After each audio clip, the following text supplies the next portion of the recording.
தேவையில்லாமல் பொருளியை கலப்பின நபர்களை என்ன பண்ணலான்னு தெரியல. இப்போ தோட்டம் ஃபுல்லாக பார்த்தீங்கன்னா பச்சை கலரில் இருந்த தர்பூசணி பழம் வந்து மஞ்சள் கலரில் மாறிடுச்சு. ஏன்னா ஆள் வராததுனால டைம் வந்து முடிஞ்சு போயிடுச்சு.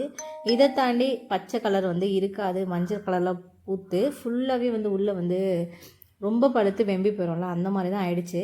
நம்ம தோட்டத்தில் வந்து செகண்ட் கட்டிங் ஃபுல்லாக எடுத்துட்டிங்களான்னு கேட்டிருந்தீங்க. ஃபுல்லாக எடுக்கலை, ஓரளவுக்கு வந்து செலக்ட் பண்ணி எடுத்துகிட்டு மிச்சம் எல்லாத்தையும் தூக்கி போட்டாங்க. இதுக்கப்புறம் இது ஒன்றுமே பண்ண முடியாது. ஏன்னா ஃபுல்லாக வந்து பழுத்துருச்சு. எந்த அளவுக்கு பழுத்துருக்குன்னு உங்களுக்கு பார்த்தாலே தெரியும். நான் சும்மா காட்டுறது கொஞ்சம் தான், இந்த மாதிரி நிறைய இருக்குது. அதை பார்த்தா வந்து டென்ஷன் தான் ஆகும். அதனால சரி சும்மா ஜஸ்ட் உங்களுக்கு காட்டிடலாம்னு சொல்லி பாருங்கள் எந்த அளவுக்கு பழுத்துருக்குன்னு சொல்லி. ஏன்னா வியாபாரிகள் வந்து எடுக்க மாட்டாங்க தர்பூசணியை. இப்போது செங்கல்பட்டு டிஸ்ட்ரிக்டில் பார்த்திங்கன்னா ஒரு 4000 ஏக்கர் தர்பூசணி பழங்கள் வந்து இப்படி தான் வீணாக போயிடுச்சு.